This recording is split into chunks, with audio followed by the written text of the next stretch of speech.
നമുക്ക് ഈ മാധ്യമപ്രവർത്തനത്തിൻ്റെ ഈ അവസ്ഥയിൽ നമ്മൾ എന്തെങ്കിലും ഒരു പരിഹാരം ഉണ്ടാക്കണം. അതിനെന്തെങ്കിലും ഒരു നിയമമോ എന്തെങ്കിലും വരേണ്ടി വരും. അത് ഒരു വെക്സേസ് ഇഷ്യൂ ആണ്. കാരണം ഡിജിറ്റൽ മീഡിയയെ കൺട്രോൾ ചെയ്യാനായിട്ട് കൊണ്ടുവന്ന എല്ലാ സംഗതികളും മീഡിയ വല്ലാതെ എതിർത്തു. ചാനലുകളെ കൺട്രോൾ ചെയ്തപ്പോൾ സെൽഫ് കൺട്രോൾ മതിയെന്ന് പറഞ്ഞ് സെൻട്രൽ ഗവൺമെൻറ്. ഇതിൻ്റെ ഒരു പ്രശ്നം സ്റ്റേറ്റിന് ഇതിൻ്റെ റോൾ വളരെ കുറവാണ്. അതെ. ഇൻഫർമേഷൻ ബ്രോഡ്കാസ്റ്റിംഗ് ഒരു കേന്ദ്ര സബ്ജക്റ്റ് ആയതുകൊണ്ട് ഇപ്പോൾ ആർട്ടിഫിഷ്യൽ ഇൻ്റലിജൻസ് കൂടെ കയറിയിരിക്കുന്നതുകൊണ്ട് ഇത് ഡെഡ്ലിയാണ്. ഒരു രക്ഷയില്ല. നിങ്ങൾ ചെയ്യാത്ത ക്രൈമൊക്കെ നിങ്ങൾ ചെയ്തതായിട്ട് അതെ.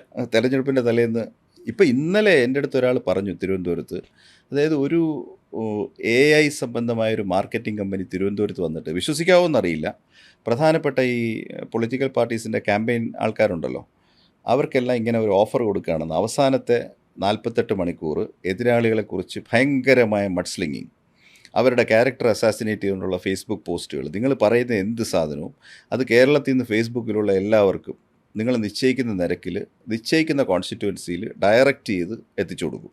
അതിൻ്റെ തുകയും പാക്കേജും അതിനെന്തോ അവരുടെ അതിന് അൽഗോരിതവും ഇതുമൊക്കെ ഉണ്ട് പോലും.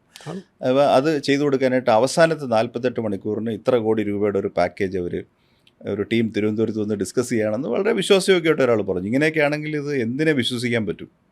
ഇതെല്ലാം തിരിച്ചറിയാൻ വിവേകം ജനങ്ങൾക്കുണ്ടാവട്ടെ എന്ന് പ്രാർത്ഥിക്കാം. അതേ പറ്റുള്ളൂ. One thing is that we can trust the judgement of the people. അത് കേരളത്തിലല്ലെങ്കിൽ പിന്നെ എവിടെയാണ്? ഇത്രയും വിദ്യാഭ്യാസം ഉണ്ടെന്ന്, വിദ്യാഭ്യാസവും വിവേകവും ഉള്ള ജനതയാണെന്നല്ലേ പറയുന്നത്.